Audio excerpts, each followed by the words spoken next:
Good morning student. देखो अपना chapter का टॉपिक चलता था पॉलीमर बहुलक। बहुलक है क्या, पॉलीमर है क्या? बहुलक ये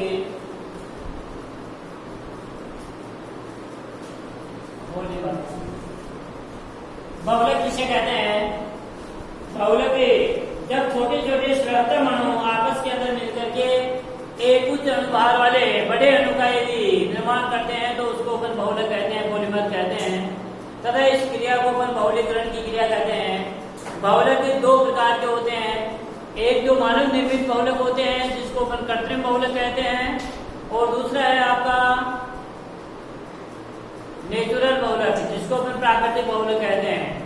प्राकृतिक बहुलक है जो प्रकृति से सीधे ही अपन को प्राप्त हो जाते हैं, जैसे प्राकृतिक रबर है, यह आपका प्राकृतिक रबर के अंदर आता है। मानव निर्मित बहुलक है जिसको अपन संश्लेषित बहुलक कहते हैं, जो मनुष्य के द्वारा निर्मित होते हैं। ऐसे बहुलकों को अपन मानव निर्मित बहुलक कहते हैं, जैसे आपका नायलॉन है, पॉलीथीन है, ये सभी किसके अंदर आते हैं? मानव निर्मित बहुलक है, मनुष्य द्वारा निर्मित होते हैं, इसलिए इसको अपन संश्लेषित बहुलक कहते हैं।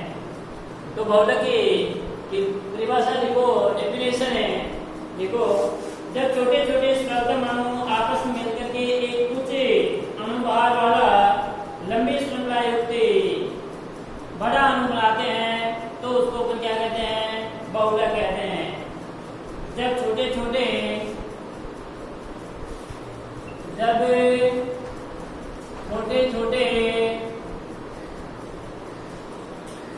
सरलता में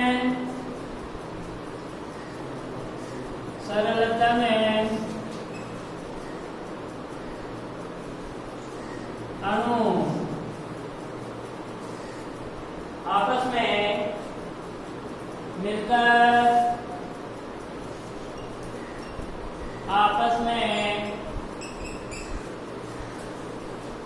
सरलतम अणु आपस के अंदर मिलकर एक उच्च अनुभार वाला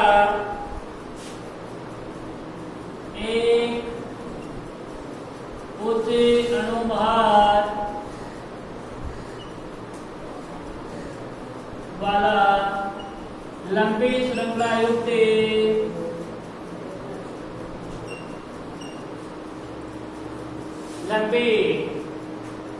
युक्त बड़ा अणु बनाते हैं। बड़ा अणु बनाते हैं तो इसे बहुलक कहते हैं, पॉलीमर कहते हैं। तथा इस प्रक्रिया को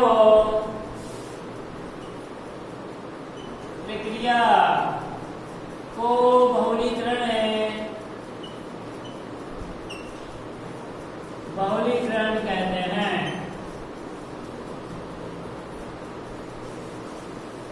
इसी प्रक्रिया को बहुलीकरण की क्रिया कहते हैं।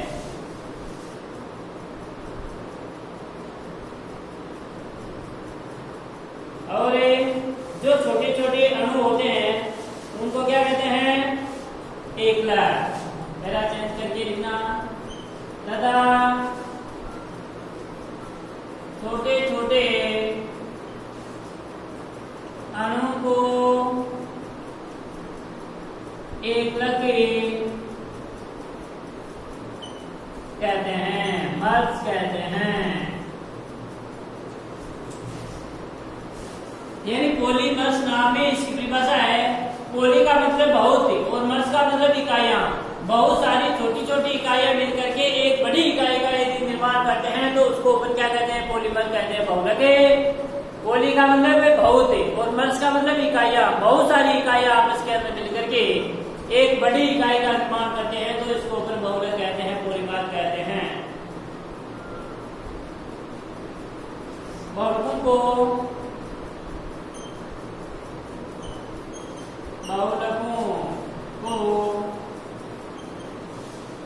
मुख्यतः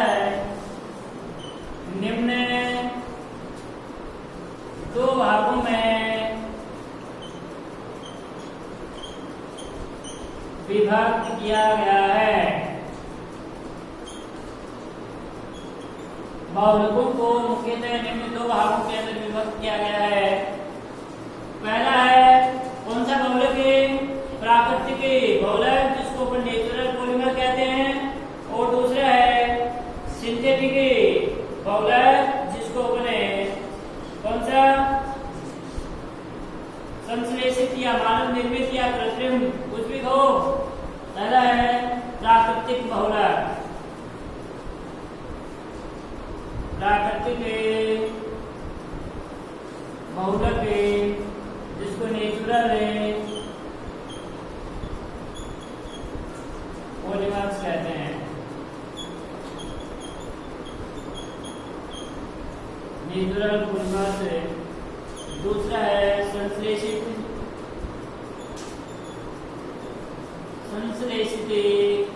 बहुलक या मानव निर्मित बहुलक।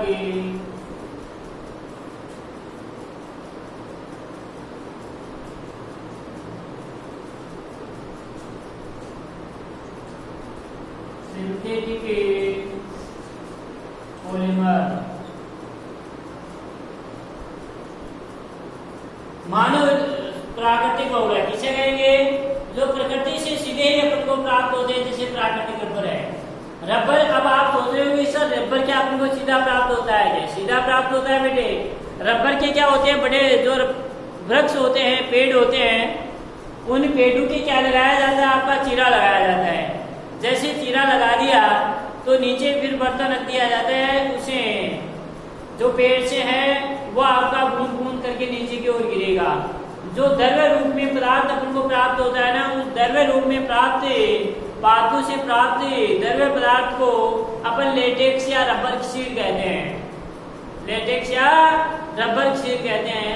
लेकिन उसकी तनन सामर्थ्यता और प्रत्यास्थता का गुण उसके अंदर क्या होता है? कम होता है। उसकी तनन सामर्थ्यता और प्रत्यास्थता के गुण को बढ़ाने के लिए उसको अपन सल्फर मिलाकर के, सल्फर होती है ना, ये सल्फर मिलाकर के सल्फर के साथ क्या किया जाता है? उसको गर्म किया जाता है, जिसके कारण से इसकी प्रत्यास्थता और तनन सामर्थ्य का गुण है वो आपका बढ़ जाता है, और इससे चाहिए जितना अपन प्रोडक्ट है वो उत्पाद अपन बना सकते हैं। यदि इसको सल्फर के साथ अपने गर्म नहीं करेंगे तो इससे जो उत्पाद अपन बनाना चाहते हैं वह उत्पाद उससे अपन को नहीं प्राप्त हो सकता। इसलिए इसको क्या है? सल्फर के साथ गर्म किया जाता है, और इसे सल्फर के साथ ये गर्म करने की क्रिया को ही अपन क्या कहते हैं? वल्कनीकरण की क्रिया कहते हैं। ये क्वेश्चन पूछा जाता है कि वल्कनीकरण की क्रिया किसे कहते हैं? तो सल्फर के साथ गर्म करने की प्रक्रिया क्या कहलाती है? वल्कनीकरण की प्रक्रिया कहलाती है। तो पहला बहुलक है बेटे अपना प्राकृतिक बहुलक, नेचुरल पॉलीमर।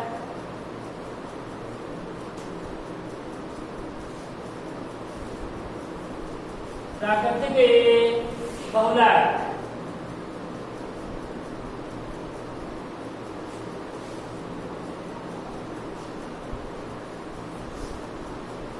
ऐसे बहुलक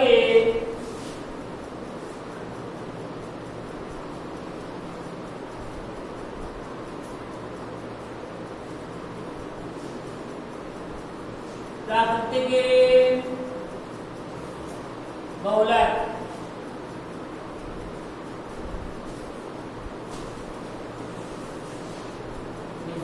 ऐसे बहुलक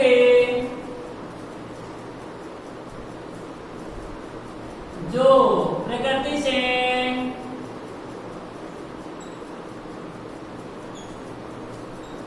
सीधे ही प्राप्त, जो प्रकृति से सीधे ही प्राप्त हो जाते हैं, प्राकृतिक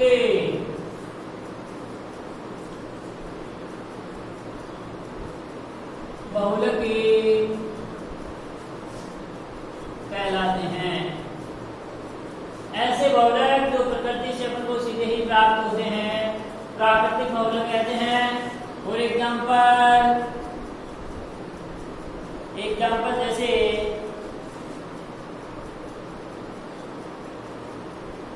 प्राकृतिक रबर, प्राकृतिक रबर, स्टार्च, सेल्यूलोज, रेंजिन आदि, रेंजिन आदि प्राकृतिक बहुलक के अंदर आते हैं। यह अपना प्राकृतिक रबर,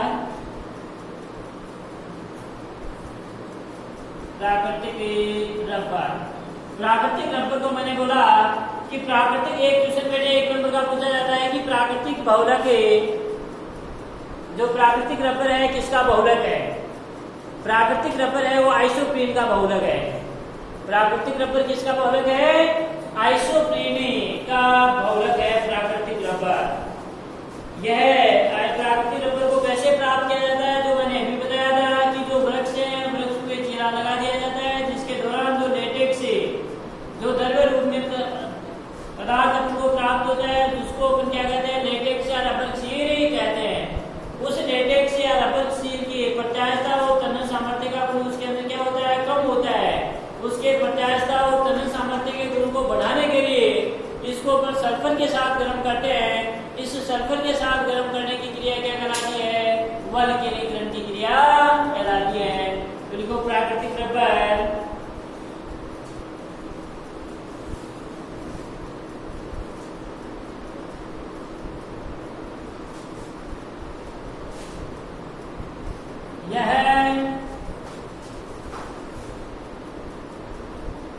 यह एक वृक्ष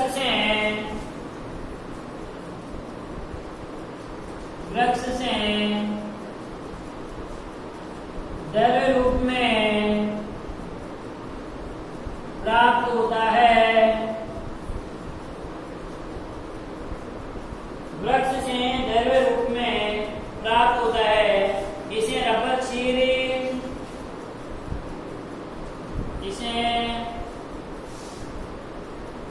रबर शीर या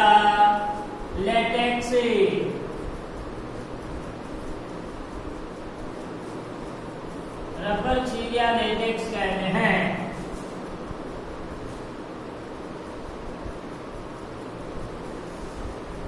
पहला चेंज करके लिखना प्राकृतिक रबर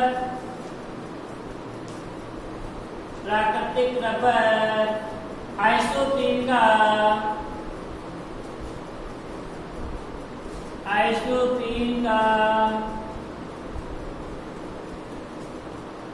बहुलक होता है। प्राकृतिक रबर किसका बहुलक होता है? आइसोप्रीन का बहुलक होता है।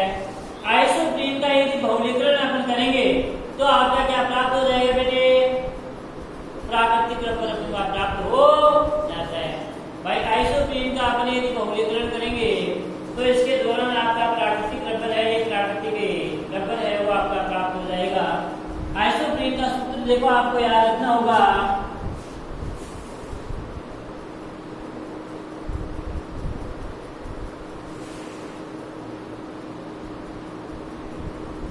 आइसोप्रीन का बहुलक होता है, ये देखिए ये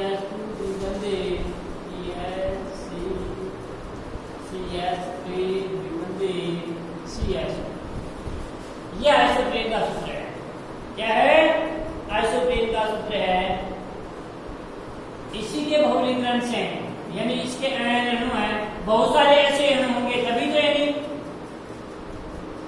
ऐसी इकाइयां बहुत सारी, ये छोटी इकाई है, ऐसी इकाई एक के बाद में एक जुट गई तो यानी प्लास्टिक का निर्माण, रबर का निर्माण करेगी। इसीलिए तो इसको क्या कहेंगे अपने? पॉलीमर कहेंगे, बहुलक करेंगे।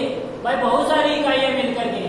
अब देखो बेटे इसी के यदि बहुलीकरण होगा, इसी का बहुलीकरण होगा तो इसके बहुलीकरण के दौरान आपका क्या प्राप्त हो जाएगा? पॉलीआइसोप्रीन अर्थात आपका प्राकृतिक रबर है बहुलीकरण से। बहुलीकरण का मतलब है, बहुलीकरण की परिभाषा आपने पढ़ ली कि बहुत सारी इकाइयां जुड़ने छोटी छोटी इकाइयां जुड़ करके एक बड़ी इकाई का निर्माण करते हैं, तो इसको अपन क्या कहते हैं, बहुलक कहते हैं। और इस प्रक्रिया को क्या कहेंगे, बहुलीकरण।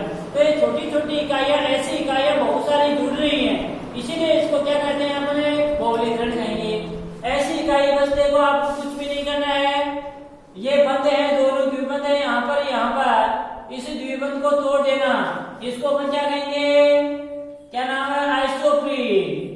क्या है, वैसे इसका आईपीएसी नाम क्या होगा, आईपीएसी नाम क्या होगा इसका, बताएगा कोई, क्या होगा,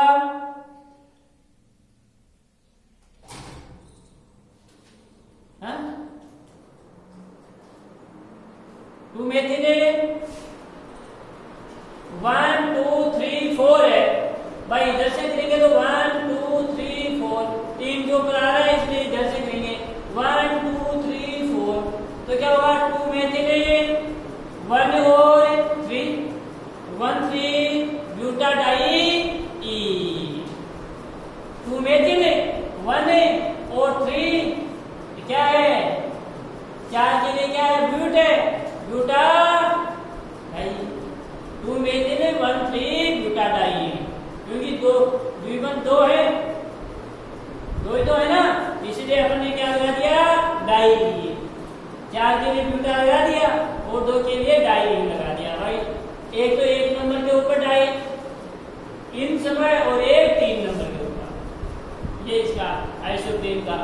अब इसके बहुलीकरण होगा, तो बहुलीकरण के दौरान बस आपको ये बंद है ना, इसको तोड़ देना है, कुछ भी नहीं करना है। इधर ध्यान दो एक बार भाई, ऐसी इकाइयां बेटे इधर भी जुड़ेंगी, ये क्या है, CH2 CH द्विबंध C, CH2 CH3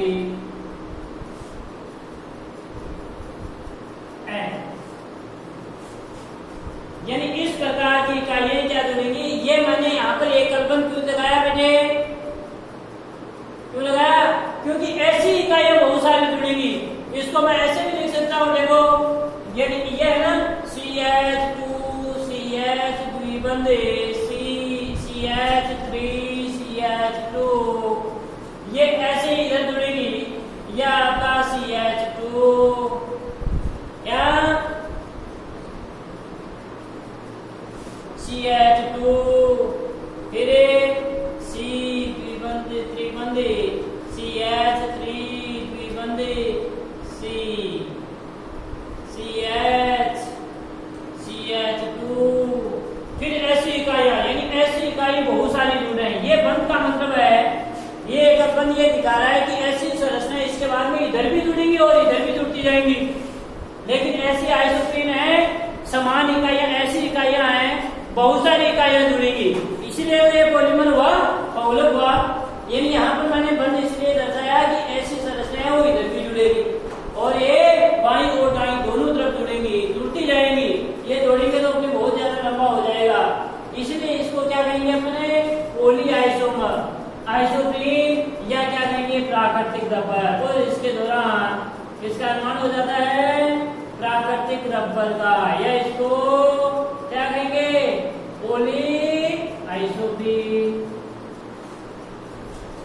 पोली का मतलब है, इधर ध्यान दो, पोली का मतलब है बहुत, और आइसोप्रीन का मतलब आइसोप्रीन।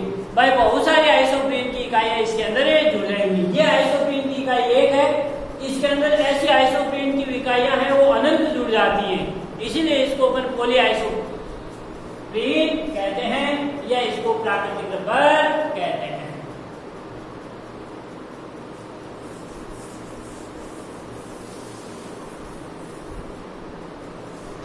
बना लो इसको।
अब जो लेटेक्स जगह इससे अपन को प्राप्त हुआ, प्राप्त लेटेक्स में एसिटिक अम्ल मिलाया जाता है और एसिटिक अम्ल मिलाकर के इसको क्या किया जाता है, आपका गर्म किया जाता है। एसिटिक अम्ल मिलाकर इसे ठोस में बदला जाता है, लेकिन जो ठोस अपना प्राप्त होता है, यह प्राप्त रबर है, वो पटाशता और तन्य सामर्थ्य का गुण इसके अंदर कम होता है। इसलिए इससे जो परिष्कृत उत्पाद अपन बनाना चाहते हैं वह उत्पाद इसके द्वारा नहीं बनाए जा सकते। इसलिए इसे थोड़े सल्फर मिलाकर के इसको क्या किया जाता है, गर्म किया जाता है, जिसके कारण से इसकी तन्य सामर्थ्यता और पटाशता का गुण क्या हो जाता है, बढ़ जाता है। इसी क्रिया को परिवर्तनीकरण की क्रिया कहते हैं। और इसके दौरान प्राप्त जो रबर है, ये रबर आपका कम घिसने वाला प्राप्त होता है, मजबूत होता है और आपका ठोस और अधिक पटाशता युक्त होता है। देखो लेटेक्स में एसिटिक अम्ल मिलाकर प्राप्त लेटेक्स में एसिटिक अम्ल मिलाकर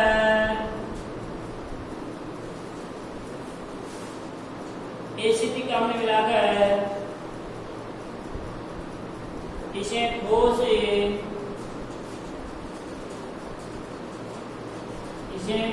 में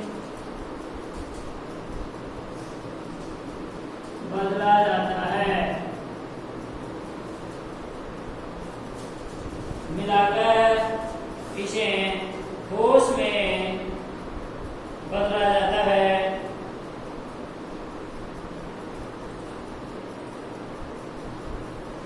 इस प्रकार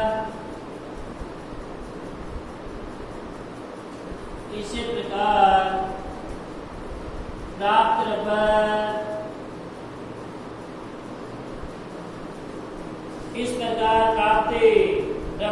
कम पटाशते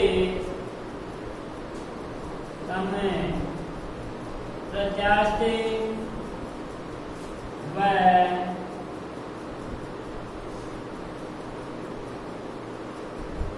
कम तनन सामर्थ्य वाला प्राप्त होता है, या प्राप्त रबर कम पटाश कम तनन सामर्थ्य वाला होता है। इससे परिष्कृत जो अपन चाह रहे हैं, परिष्कृत उत्पाद भाई अपन बनाना चाहते हैं ना, वह उत्पाद नहीं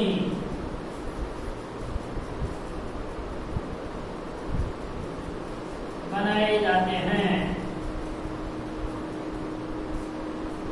नहीं बनाए जाते हैं।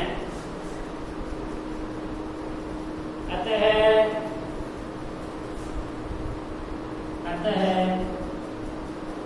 इसकी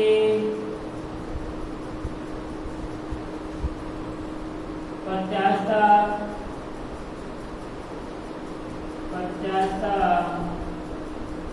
व तनने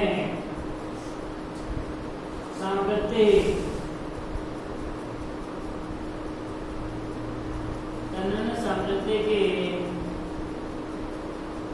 गुण को बढ़ाने के लिए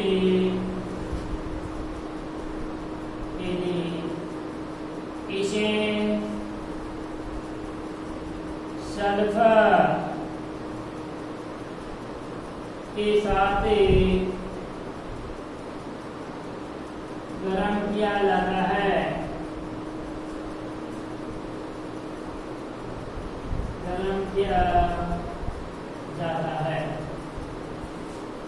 भाई सल्फर के साथ इसे गरम किया जाता है। इस क्रिया को वल्कनीकरण इस क्रिया को बल की निगणन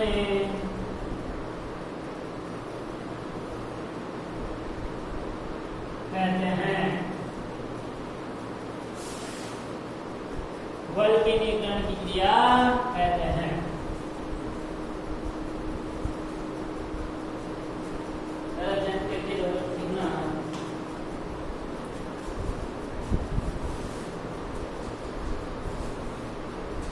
इसके दौरान प्राप्त रबर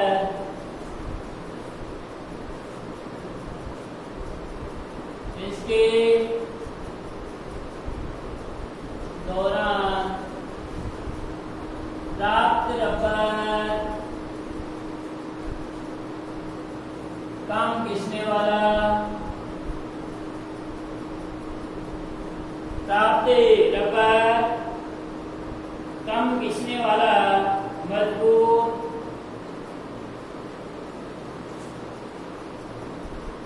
मजबूत, कठोर व अधिक प्रत्यास्थता व अधिक प्रत्यास्थता युक्त होता है।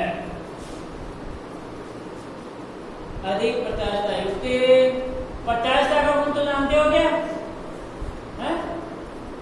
प्रत्यास्थता का गुण होता है, ऐसा होता है जिन पदार्थों को यदि जिन पदार्थों को यदि अपन पीटते हैं तो पीटने पर इनकी पतली चतुर्णुमा संरचना हो जाए ना, इस गुण को तो क्या कहा जाता है?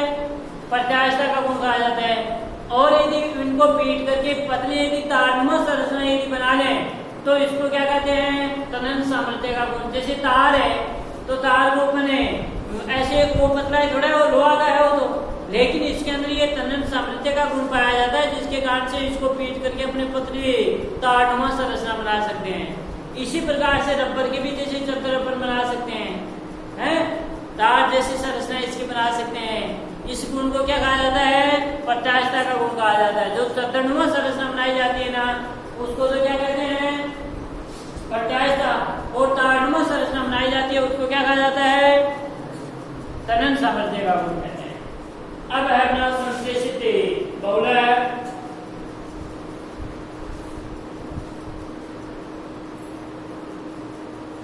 संश्लेषित मानव निर्मित या कृत्रिम बहुलक, मानव निर्मित बहुलकों को क्या कहते हैं?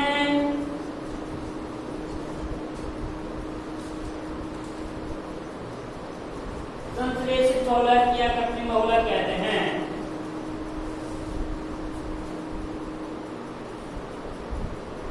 ठीक है, संश्लेषित बहुलक, सिंथेटिक पॉलीमर, ऐसे बहुलक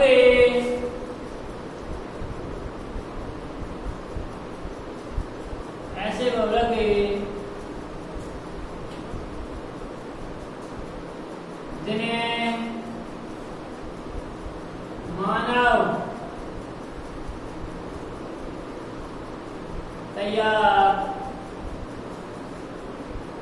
करते हैं या बनाते हैं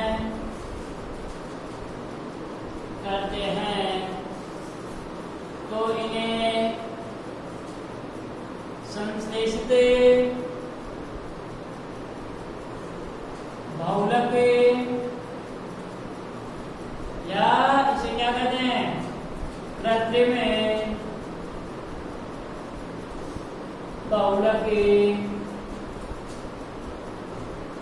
कहते हैं। मानव द्वारा निर्मित बहुलकों को कृत्रिम बहुलक या मानव निर्मित बहुलक कहते हैं। एग्जाम्पल जैसे कृत्रिम रेशे, कृत्रिम रेशे,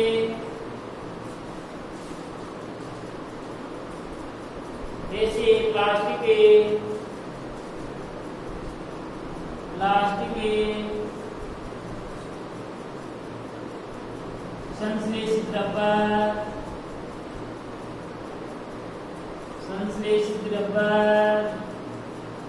आदि ये क्या कहलाते हैं? संश्लेषित बहुलक के अंदर आते हैं।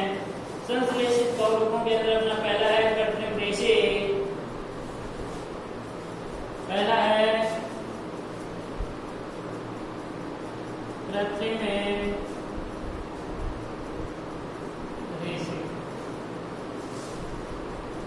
कृत्रिम रेशों के अंदर जैसे कृत्रिम रेशे हैं, जैसे आपका नायलॉन 6 है, टेरिन है, रेयोन है आदि इनके उदाहरण हैं। कृत्रिम रेशे ये निम्न है, पहला है नायलॉन 6, नायलॉन 6। देखो बेटे नायलॉन जो 6 है, इसके ये क्वेश्चन पूछा जाता है कि नायलॉन 6 की एकलक इकाइयां लिखिए। तो नायलॉन 6 है वो आपका किनसे बनता है? नायलॉन 6 एडिपिक अम्ल और हेक्सामेथिलीन डाइएमीन के संलयन से बनता है। एडिपिक अम्ल और हेक्सामेथिलीन डाइएमीन के संलयन से बनता है। यानी दोनों एकलक इकाइयां जो एडिपिक अम्ल है इसके अंदर भी कितने कार्बन है? 6 हैं। और हेक्सामेथिलीन डाइएमीन के अंदर भी कार्बन की कितनी संख्या है? 6 है। इसीलिए इसका नाम क्या पड़ गया? नायलॉन 6 पड़ गया। भाई दोनों जो एकलक इकाइयां हैं, दोनों एकलक इकाइयों के अंदर ये कार्बन की संख्या कितनी है? 6 है। इसीलिए इसका नाम नायलॉन 6 पड़ गया। भाई दोनों के अंदर क्या है? कार्बन की संख्या कितनी है? 6 होने के कारण से इसका नाम क्या पड़ गया? नायलॉन 6 पड़ गया। तो नायलॉन 6 का निर्माण कैसे होता है? एडिपिक अम्ल और हेक्सामेथिलीन डाइएमीन के संलयन से। किससे होता है इसका? ध्यान दिया करो। किसके संलयन से? अभी बोला था मैंने, एडिपिक अम्ल और हेक्सामेथिलीन डाइएमीन के संलयन से। अब आपको पूछ लिया जाए एग्जाम के अंदर कि नायलॉन 6 एकलक इकाइयों के नाम लिखिए, तो क्या लिखोगे आप? एडिपिक अम्ल और हेक्सामेथिलीन डाइएमीन है। और यदि ऐसे पूछ लिया जाए कि एकलक इकाइयों के सूत्र लिखिए, जब आपको सूत्र लिखने हैं, यदि निर्माण का समीकरण लिखिए तब निर्माण का। लेकिन सामान्य तौर पे ऊपर आपको यही पूछा जाता है कि नायलॉन 6 एकलक इकाइयों का नाम लिखिए। अब ऐसे भी पूछ लिया जाए कि नायलॉन 6 की कोई एक एकलक इकाई का नाम लिखिए, तो आपको केवल इकाई लिखना चाहिए, एडिपिक अम्ल लिख दो या हेक्सामेथिलीन डाइएमीन लिख दो। लेकिन यदि दोनों एकलक इकाइयों के नाम लिखे हैं तो उस समय आपको दोनों के लिखने हैं। तो नायलॉन 6 का निर्माण कैसे होता है? एडिपिक अम्ल और हेक्सामेथिलीन डाइएमीन के संलयन से नायलॉन 6 का निर्माण होता है।